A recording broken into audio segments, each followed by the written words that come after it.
हम कहलिए जे तुरंते खड़ा भ गए। हम कहलिए श्रीमान यसमा चाहिँ मेरो हस्ताक्षर होइन। अच्छा पछाडिबाट तुरन्तै हम अब्जेक्सन केलिए। श्रीमान यसमा जुन 4 जनाको जुन कृत्य हस्ताक्षर भएको पत्र उहाँले जुन बुझाउनु भयो वरिष्ठ अधिवक्ता किशोरी शाहजी शीतल सार उसको अध्यक्षको तर्फबाट, उहाँ त्यसमा मेरो कुनै संलग्नता छैन।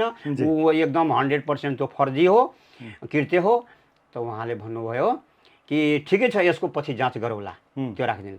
हम लिखित की कैली वही दिन अपने के मिशन में अपने के तुरंत हम अपने के बाहर अली पत्र लिख के ततिए बेर की कैली हम श्रीमान के हम पत्र बुझा दिली अपने के यति यति यसमा मेरो हस्ताक्षर छैन, यो कृत्य गरेको हो भनेर अपने के हम बुझा दिली। अच्छा तेकर बाद में हम कहली आब तो ये तो समस्या गड़बड़ भ गई सर, कहाँ कहाँ हमर हस्ताक्षर कने हो कोनो ठेकान नहीं है। जी। अगर वही दिन हम हुनका मुद्दा नहीं दै छियै, वही दिन हम अगर कार्रवाई नहीं करे छियै, तब तो हमरा तो कहियो पूछबे नहीं करता। तू तो सोचे अपने मन से सारा होइत रहते। हम एगो रबर स्टाम्प बनल रहू, कार्यालय के मूर्ति बनल रहू, बस भ गए। हम कहलिए होइन, गलती के सह हम नहीं देवी। हम आज तक नहीं कैली हम गलती, हम नहीं करबै।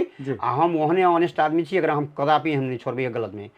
बस की के लिए जाके हम ओजरी के लिए अपने के वकील से लिखवैली आ तुरंत जाके अपने के डायरी के लिए। तकर बाद में अपने के छानबीन भेलै। छानबीन में लाके अपने के